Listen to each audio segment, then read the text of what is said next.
Namaskar. Hello and welcome to P Guru's channel. I'm your host Sri Iyer. This is a third in the series on Imran Khan, his assassination, and the aftermath. I did not have a chance to cover what he said in his press conference in my previous live hangout. That's why I'm having this one.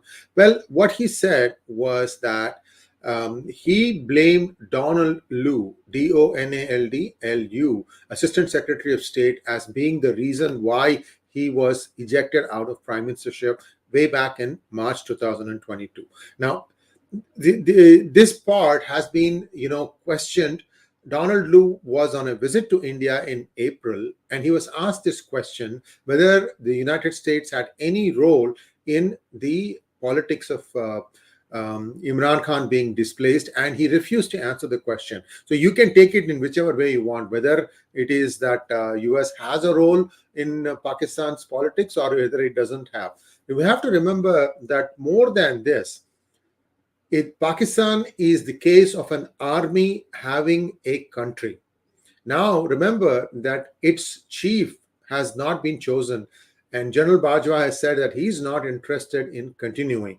So, if you can think of the army having perhaps two sections and they are jousting each other out to try and see who will gain the upper hand, and if you think that one of the sections is essentially promoting or handling Imran Khan and the other one the current dispensation, things start becoming a little bit clear. So it is my opinion, and a few others have also said the same thing, that once the next army chief is decided, a lot of these things will die down.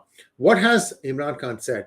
He said in his press conference, and he was pretty erudite, by the way, he said that he was shot in his thigh. There were 4 or 5 fragments, and one of them has partially chipped his tibia. All that stuff you can get from the video of the press conference. There was a fairly detailed doctor's report with x-rays and things like that, where he showed where all the bullet penetrated and so on and so forth. So that part you can get. What is more important is what he has pointed fingers at. He said that Shehbaz Sharif, Rana Sanaullah, and Major General Faisal are the ones behind what happened. Now think of them as being one part of the army, meaning being handled by one section of the army, and think of Imran Khan as being handled by another section of the army. I have to go back to the situation in August 2021 when Lieutenant General Faiz Hamid, without the permission of General Bajwa, landed in Kabul post the evacuation of American forces. So again, people say that it was Imran Khan's preference that Lieutenant General Faiz Hamid succeed Bajwa. However, he perhaps was not the most senior, and therefore there were some disagreements inside the army. So army is basically doing something. And what you're seeing in Pakistan play out now is a reflection of the army, one group trying to gain ascendancy over the other. Let's leave it at that. And then also now look at the reality. Imran Khan wants immediate elections. But wait, the Supreme Court has barred him for 5 years from occupying public office. So even if there are elections, Imran Khan cannot become prime minister. So he'll have a puppet installed and he will have all the power without the responsibility. Sonia Gandhi, Aung San Suu Kyi right now in Burma, or before the martial law was re-established. So these kinds of things don't bode well for a democracy. That is one side. The other side is, what exactly is Imran Khan going to do differently if he comes back to power? After all, he was in power for 3 years. What changed? Nothing. The other challenge that Pakistan has is, how does it extricate itself? How does it recover itself from the devastating floods? Remember, to the best of my knowledge at least, they don't have a system like the Food Corporation of India where the grains are stored so that they can be taken out and distributed to the people. So I think it has a huge import crisis building up. We don't know how long their food supplies are going to last, and really there is a situation of civil war, because once the granaries start going down, then what are they going to do? They're going to turn around and see which landowner has how much grains, and then they'll start attacking. I mean, if 10 people go and try to attack a granary, maybe they can fend it off with bullets. But if 1,000 people, 10,000 people go, then what happens? First, the owner will run away. Second is they will fight amongst themselves to share the spoils. So anarchy, and the next step would be civil war. So I don't know if things are going to go that far. I think the army is a more disciplined unit, and just like any other army, and I think they are going to choose their leader. And once that happens, it is my belief that all this stuff will die down and things will be back to normal. You will have a notional opposition and a notional party in power, but it is really the army that will be in charge. They don't really have much of a say. The naval and the air force units, and I don't know if they even have a marine unit also. They don't really matter. It is the army is front and center that rules the roost in Pakistan. That's all I wanted to say, and I think there are a few questions. Let me see what people have to say.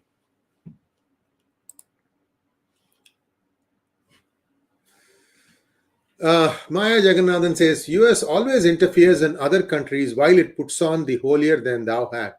Well, Maya, if a country goes with a begging bowl to United States is not so, big in heart that it'll just say, okay, here, take this money, you do what you want for your people.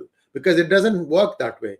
Usually the polity that goes with the begging bowl drains off 40, 50, 60% for itself, and that money finds its way back to the United States, and the people really end up with nothing. I haven't seen any IMF plan that has been a loan that has been given to Pakistan being completed, except for one, I believe. 21 or 22 times they've given or they've taken loan from IMF, and only once, I believe, went all the way till the end and they satisfied the conditions that the IMF loans, levy. Maya again, Imran after the shooting sounds more rational than before. So this should have been much before. Then he probably could have retained power. Maya, it's a Maya. Sorry to say that. This thing about political power being existent or being able to do something in Pakistan is a mirage. And you know how or why Nawaz Sharif was deposed, right?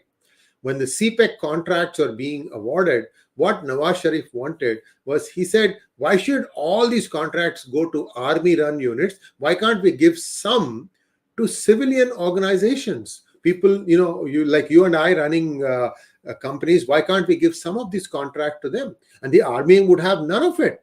That was the real reason why he was deposed. The whole thing about a Calibri font being used to backdate a document which they claimed was done in 2006 when Calibri did not exist.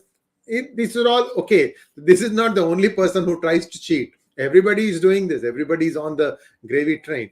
So, by the way, all these things Imran Khan touched upon in his impromptu address. It was a very impressive show, by the way. So I urge all of you to watch it. There are 4 or 5 references I've given to read those things to get a little bit better background perspective on what is playing out there. Sudhindra wants to know, Pakistan is going to be like a toxic jelly-like state, won't be stable but won't melt away either, as the army won't let it. Your view? Well, this has been something that Abhijit Iyer and I go back and forth. I say that it will break up at some point of time, and Abhijit says no matter what, it will still hold together. You don't understand the economy of Pakistan. It is not a economy like the way that it is in Western countries. It is an informal economy, so that runs itself. Most of the growth is happening through that. But one has to ask this question: when you have floods, where about at one point, I'm told 60 to 70% of the land mass was underwater, how does one country recover? I mean, flood leads to cholera. I don't know. No news is coming out from the aftermath of the flood. How much has Pakistan recovered? Nobody seems to know. And then suddenly everything has gone back to the long march. Also, by the way, Imran Khan said he's going to come back and resume his long march as soon as possible. Now, this long march, these kind of things are more destabilizing.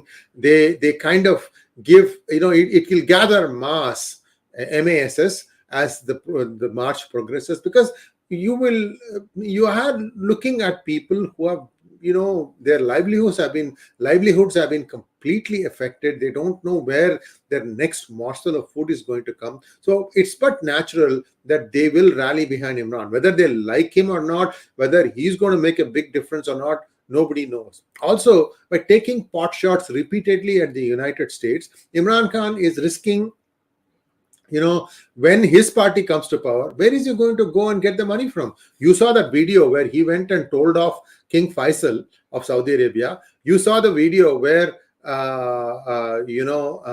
he was talking or sounding off like this press conference. There is another one before he was deposed where he basically takes on United States and says United States is the reason behind all these problems. So he has crossed off Kingdom of Saudi Arabia, he has crossed off United States and China. Shehbaz Sharif is supposed to be the cherry blossom of China. That's what he said in his March speech. Cherry blossom, by the way, is a boot polish. So what he's saying is like I don't know whether he's saying that he polishes the boots of Emperor Xi, or the other one, the two-word thing which starts with boot. Anyway, so I don't want to mention all these things. He just left it hanging. You get the idea, right? So these are the three people who might donate some money, and he has antagonized all of them. On top of that, Shehbaz Sharif, even though India didn't even offer any help for their floods, said we will not accept any aid from India, as if India has tons to give. So these are all people who seem to really just whip up passions. The hard real politic is in trying to get people along with you and get something done for the country, and I don't see that happening. Good question though, Manda, that was yours. Next question from Dusk Night. Oh, I'm sorry, I missed Mandar's question. Let me go back to Mandar's question. Sorry about that. Mandar's question is, the thing about Chaos Shri is that it is unpredictable. Pak won't survive long. 50 years is a long time for West Pakistan to have survived East Pakistan. Mandar, you're right. So you should watch Arif Ajakia's videos. Now, in one of those videos, he had mentioned that there is a plan by many countries on how Pakistan is going to be divvied up. The interesting twist in that is that he said that Sindh will not be completely an independent country, but a part of Sindh will be part of Pakistan, part of India. So India might annex part of Sindh. India will, of course, get POK and Aksai Chin. Not Aksai Chin, sorry, Gilgit Baltistan. Aksai Chin is a whole different ball game altogether. And that there will be other states. There will be Balochistan, there will be KPK, and there will be Punjab. So these were some of the equations, these are possibilities. Why would India want a piece of Sindh? Well, the reasoning for that, I'm not 100% clear on what he said, but here's my reasoning, so I will tell you what it is. India needs to go all the way up to the Sindh River, inside Sindh. And the reason is that it needs a buffer. Where it is right now, it's all desert country. And if it has to administer parts of Sindh, it needs to have a way for that part to have some reasonable access to water. And it is also my belief that if something like that happens, that India would help maintain Sindh. Like, the river needs to be desilted. Otherwise, it's going to run dry. And that's a huge problem. What is the other problem in Sindh? And this is something that Lieutenant General Ravi Shankar had touched upon in one of his videos about Pakistan, is that the seawater is now coming back into the river at the estuary because they haven't desilted it properly. So these are all big challenges, because once seawater starts going into your arable land, that is irrigable land, there is no return. It's terrible. I mean, you have to put alkaline into the soil, you have to mix it up. Basically, you're pounding the fertilizers into the soil, and that's a huge task. I mean, it takes many years for the ground to recover. So it is my belief that something like that might happen. And if that happens, that's actually good for Pakistan also, because the area, if you look at the map of Pakistan, and if India were to go along all the way up to the river Indus, That's a fair amount of territory. But the upshot of that would be, first of all, the problem about this forcible conversion, rape, and marriage of minorities, that will be stopped. That has to be stopped, and that the country has, as Pakistan, has to pay a price for it. Next question from Dusk Night. Was there a deal between Pakistan Army and US to support the latter for coming days war in Iran? Dusk Night, anything is possible. Right now, you have two hot spots. One is China rattling its saber. You have seen the DGI, where Sridharji explained about the first island chain, which is starting all the way up north from Senkaku, or even some islands above that, all the way down to South China Sea, Spratly Islands, and so on. So they want that control. That is one thing. And in that, you have South Korea impacted, Japan impacted, Taiwan impacted, Philippines, and Indonesia. So not all these countries are going to keep quiet. The US is going to find, you'll have to find a way to help some of these countries out. So that's a big problem in itself. So that is one theater. Now, China also might invade India. It's a very, very distinct possibility. Don't rule that out. Because see, what happens is, as China is having a huge economic problem. They are understating it, but their economy has gone in the reverse. I don't know if you saw this other video where 8 people are rumored to have died in a Foxconn plant due to COVID, and they completely sealed off the place. But then what happened was that once these deaths happened, everybody started running out, and you have videos where people are just walking away from there, just like what happened in India during the COVID first phase, when Mr. Kejriwal said that there are buses waiting to take you back to your village at this particular bus station. There was no such thing, and it turned out to be a huge lie, and people were left to fend for themselves. They had to walk hundreds of kilometers back to their homeland, hometown. And no, I don't know if there is a deal. Pakistan Army, the only card they have is that they have nuclear weapons, and that if that falls in the hands of terrorists, that bad things can happen. But nobody really knows the state of the art. And I'm also told that United States has a very, very tight control on the places where they have stored these nuclear weapons, and that nothing comes in or goes out without US knowing about it. So there may be, that might not be as big a threat as being visioned. Now, Iran wants to attack Saudi Arabia. That is the other theater. North Korea is firing missiles. South Korea is firing back. That's another tension place. China, Taiwan, and Iran, Saudi Arabia. So all these three places are getting hot, even as the Russia-Ukraine war continues. So we have a lot happening. Next 12 months are going to be very, very tumultuous.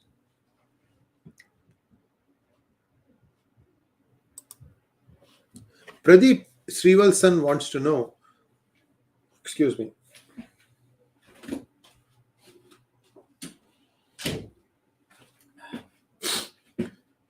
Saddam never went with a begging bowl. What about all the Latin American nations?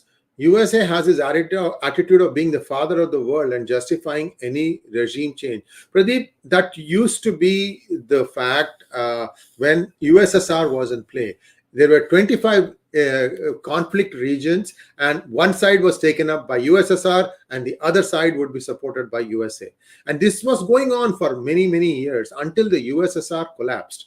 And then the Russian Federation came. There was a period of lull, and now you are seeing Putin again beginning to dream of that old greater Russia, that sort of stuff. So now again, we are starting to see this thing reboot. In the meantime, the Latin American countries like Honduras, Nicaragua, Ecuador, they used to be called Panama. They used to be called banana republics because the US went there to get agriculture done, banana plantation and things like that. But it ended up messing in each country's affairs. There are some communists, like Nicaragua has a very strong communist foothold, and so on and so forth. Yes, US used to do that a lot. In fact, they ruined Iran's democratically elected system, Mossadegh, I believe, in 1950s. That's how they installed the Shah.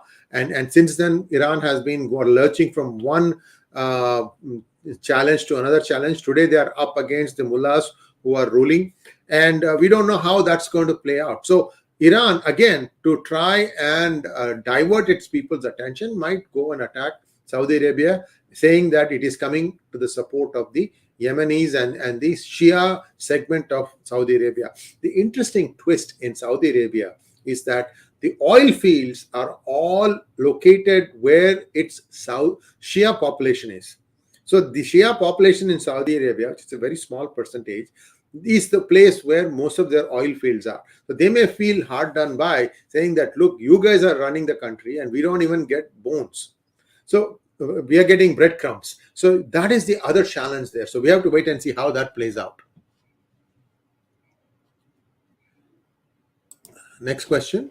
Global Office 2.0. Does this mean the plan to execute to break it into three parts? Looks like since now Mr. Rajnath Singh has said that we shall take back POK. I touched upon this in some detail in my previous hangout. There are there are costs associated with getting POK. India needs to do a fair amount of research, and it will need the Jammu and Kashmir population supporting it 100% before they can go out and get POK. Maybe one of the things that they can do is to try and get the POK messaging into the Kashmir and say that, look, these are our brethren and they are suffering. Don't you think that we should go and help them by reclaiming all our land? So you try to make that Kashmiriyat going. For that, there is still some work involved. There's still some work that needs to be done on the ground. First thing that has to happen is the Kashmiri Pandits, whose land it is, they need to feel safe there. And until you take care of that problem, you can't go and occupy POK or Gilgit-Baltistan. I think Gilgit-Baltistan will automatically come once POK comes, because the approach to Gilgit-Baltistan is easier through POK. So we have to wait and see. But it is my belief that China will walk completely away from CPEC. And once it does that, they will also uproot all their stakes in POK and perhaps in other parts of Pakistan. When that happens, that would be the right time, because then what would happen is there is one leg with which they are thinking that they can support themselves, that will go away. Because China has no interest once CPEC is disbanded, and they have no interest in Pakistan. So those are the times when India would be, it will be very easy for India to go and save POK and Gilgit-Baltistan. So we'll wait and see how it goes. At this point, I think India should do nothing. Pradeep Srivatsan, Saddam never went with a begging bowl. I think I have done this thing. I'm sorry, I'm getting my questions out of cross. I don't have help today, so I'm managing by myself. Vamsi Krishna wants to know, Imran Khan supporters, elite, left after his government fell. Can he expect any funds for his march and the future? Vamsi, this is not a funding problem for Imran. Remember, I told you the way it is playing out is once the next army general, the army chief is decided, things will just settle down. Nothing will happen after that. Dhruvit Kumar Talati, why not India take over Pakistan completely like Russia did with Ukraine? India is spending billions to fight against terrorists, where China and US is using proxy against India. Dhruvit, do you see what is happening in India? Like in once the PFI was taken into custody, 33 petrol bombs were thrown at RSS and BJP members just in Tamil Nadu. And out of those 33, 28 or 29 were in Coimbatore. If India can't control its own interior problems, why should India go out and occupy Pakistan? I don't think that is really something that India should be thinking. Like I said, part of Sindh makes a lot of sense. It makes a lot of sense, and that way, what happens is India can also, if it is broken up, except Punjab, which will still think that the glory days are there, they will not. They'll be too proud to accept help. The new countries such as Sindh, Khyber Pakhtunwala, and Balochistan, they may all need some sort of a defense treaty protection from India, where India might say, okay, we will defend your borders, but we will also help you administer yourselves, and they can set up things like a democracy. You have to go back and listen to your great grandfathers and grandfathers. They'll tell you tales of how the entire Akhand Bharat, the administration was run by Hindus. So when the partition happened, all the administrative people, they left with just their bare clothes, whether it was West Pakistan or East Pakistan. To this day, this is true. When I talk to my friends and brothers and sisters in Bangladesh, Hindus who are getting victimized today, they say the same thing, that we used to be the landlord, we were the ones administering this place. Now it is completely gone bonkers. And most of the trouble is being fomented by the ISI. Well, if once ISI becomes, again, if it gets drawn into this factional struggle, and that also gets split in two, by that would basically help India get much better control. Let's hope that that happens. Vamsi Krishna again, Germany and France, after their latest meet, want an independent foreign policy apart from the US. Your comments, please. Vamsi, actually, US itself is starting to walk away from that. Trump asked some very valid question. He said that we are spending so much money as part of NATO, and you guys are not upping your contributions. Why should we be here for you? I mean, this was something that Trump started. And when Biden came, he basically inverted Trump's policy and said, no, we are committed to NATO. In fact, Trump had exited HCR, Human Rights Commission, HRC, sorry, Human Rights Commission group, and Biden re-entered the UNHRC. So there has been, depending on who comes to power, there's been some, position changes by United States. But today, if you look at even the Biden policy, they are not willing to police the world seas for the world. They're saying, we are getting out, you guys fend for themselves. And the first indication of that was the way they withdrew from Afghanistan. So think about this, Hormuz Strait. If Iran and Saudi Arabia start fighting there, then how is the world going to get its oil? Think about the prices that it will go up at the pump. Hey, most of us who used to be bicycling to school, I remember using a bicycle to go to engineering college. I got my engineering college degree using my bicycle, and I was pretty fit. And then once I got a job, first thing I did was to get myself a motorcycle. Rajdu, those days was a big deal. So what I'm trying to say is, none of us are going to walk away from our dependence on petrol back to the old trusted bicycle, which will actually keep you fit too. So that is probably going to become a reality. Maybe people will be forced to work from home because the petrol costs will start going through the roof. We have to wait and see. Let's hope that it won't come to that. Pradeep again, it's absolutely sad that US eliminated the USSR and eventually got infiltrated by leftists in every sphere. The only hope for free markets is India, hopefully. Pradeep, I don't know if you saw this.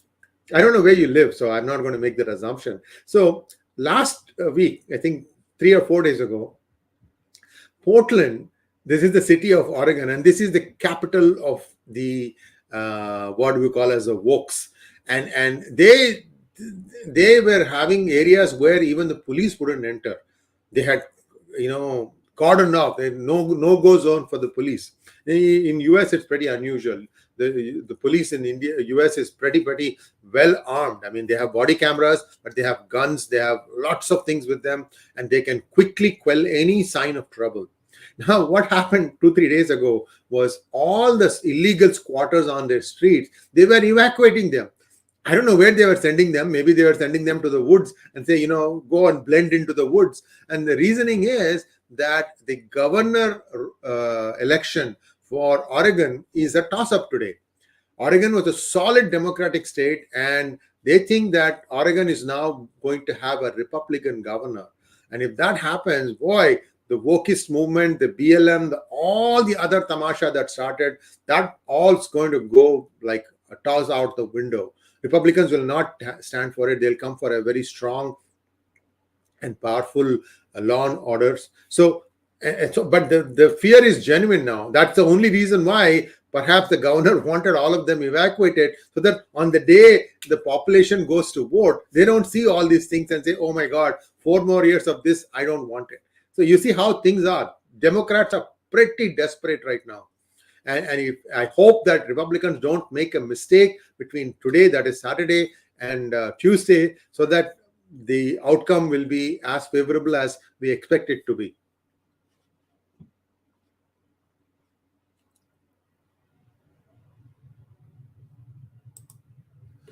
Saibal Roy wants to know, do you think this is a warning shot or a booster shot to Imran?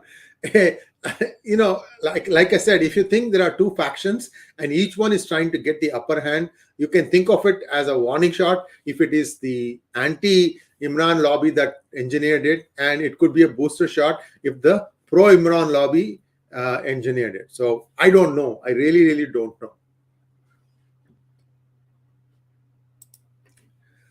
Varun wants to know, if Imran comes to power, what will be his policy towards India? Yeah, it doesn't matter who comes to power. They all will talk about the same thing: Kashmir, Azadi, jihad against infidels. This is the same BS they'll spout out. What needs to happen is their madrasas need to start educating the kids. Have you seen some alarming videos? 8-year-old, 10-year-olds, talking all nonsense. Gardan kaat dunga, काफिर का. I mean, where is your mind? खाने को पैसा, खाने को दाना नहीं है, पीने के लिए पानी नहीं है, and you want to kill kafirs? So that is the reality. They need to understand. उनकी औकात, they have to understand where they are, how bad they are in right now, what kind of a shape they are in. And breaking it up is the best way, because then what happens is you contain each ones to be within a certain bounds, and that would require United States blessing also. India can't do it on its own. I think US and India will have to together do it and come up with a way so that not only this, but also Afghanistan gets a little bit better hope for a future that will be more stable. Harsh wants to know, realistically, how can India take back Pak-occupied Kashmir? Considering Pakistan a nuclear country, it could turn into a full-blown nuclear war. Harsh, if that was the case, then this should have happened after the Balakot strike, right? It didn't happen. Why do you think that did not happen? There may be a clue there. Pradeep again, absolutely love your content. Thank you for your amazing efforts. Thank you, Pradeep. Thank you so much. And I think we're down to the last few questions now. Karthik Khande wants to know, Sri, thoughts on snakes in Ganga. It's an excellently researched book. I'm going to be meeting Rajiv ji. He's going to come to my neck of the woods coming weekend. I hope to see him. I hope to read the book before that so I can ask him some good questions. But I've seen enough videos to know what exactly is going on. The key thing here is that, we should hang our heads in shame. Do you know who's the ones who is giving the anti-India rhetoric from United States? Mostly Indians like you and I. Why is it that they have such a visceral hatred of their own Bharat Mata, Matrubhumi? I don't know. I mean, there is a book I heard, Ajanta Subramanian, who has written a book on, what is happening, all the troubles of India, taking pot shots at the IIT system, caste, all this gas stuff. And, it's our own. And this is all something that has been fed from the fact that India has really messed up its education system once it got independent. It should have portrayed the true history. Instead, we got a glorified Mughal rule when it was not at all good for the majority. And not telling the truth is wrong. Even Germans today read about the horrific things that Hitler did to the Jews.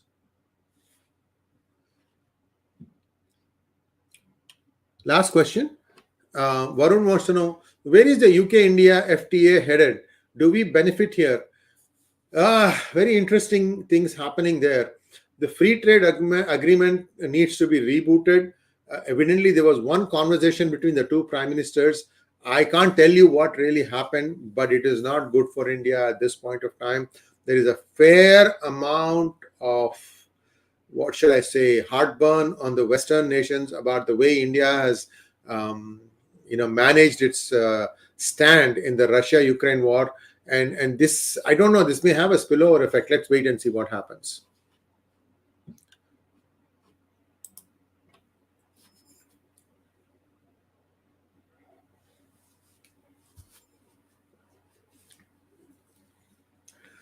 Magnet Ranga, I hope your name is something. Maybe you are working in a magnet field or anything, something like that. Y- you know, Remember that misfired missile that found its way from India into Pakistan and landed safely in a field? Nobody died.